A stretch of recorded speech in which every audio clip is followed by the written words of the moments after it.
রান্নাবাটি। আমি রিম্পা আপনাদের সাথে একটি রান্না শেয়ার করব। রান্নাটি হচ্ছে দই পটল। আমি গ্যাস অন করে কড়াই বসিয়ে দিয়েছি। এখানে আমি পটলগুলোকে সুন্দর করে খোসা ছাড়িয়ে দুপাশে ফালি ফালি করে কেটে রেখে দিয়েছি। এবার মশলায় কি কি লাগবে চলুন আপনাদের বলি।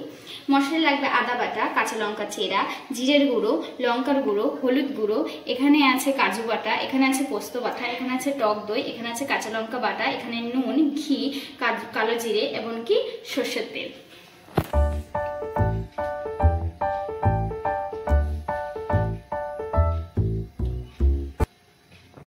কড়াই তেল দিয়ে দিলাম গরম হওয়ার জন্য।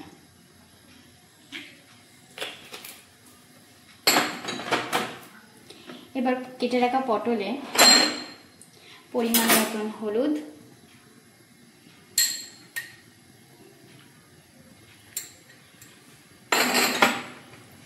এবং পরিমাণ মতন লবণ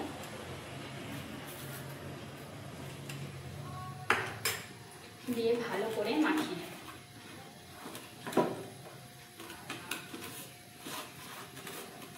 আমি পটলগুলো আস্তে আস্তে দিয়ে দেবো।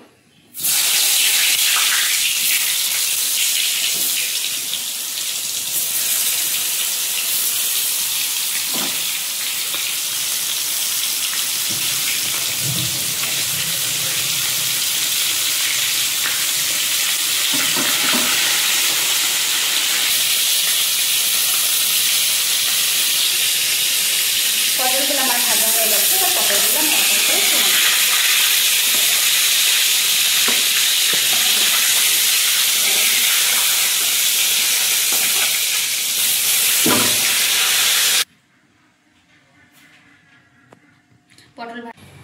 তুলে নেব। পটল ভাজা তুলে নেওয়ার পরে এখানে সামান্য একটু কালো জিরে দেব। কালো জিরে দেওয়া হয়ে গেলে তার মধ্যে দেব আমি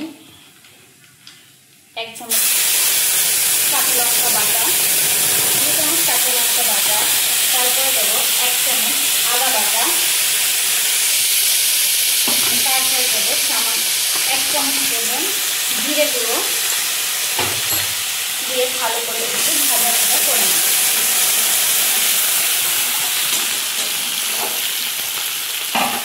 প্রায় ভাজা ভাজা হয়ে যাওয়ার পরে এর মধ্যে দেব পরিমাণ মতন হলুদ, সামান্য একটু লঙ্কার গুঁড়ো দিয়ে এটাকেও ভালো ভালো করে আমি ভাজা ভাজা করে নেব।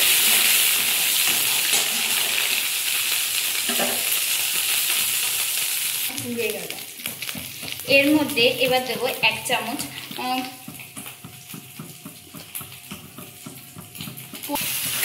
এর মধ্যে দেব 2 চামচ কাজু বাটা দিয়ে ভালো করে নাড়াচাড়া করে নেব।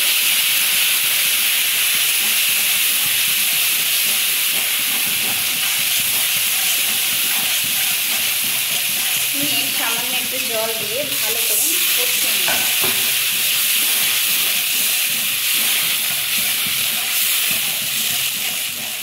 এটি লো টু হিটে হবে।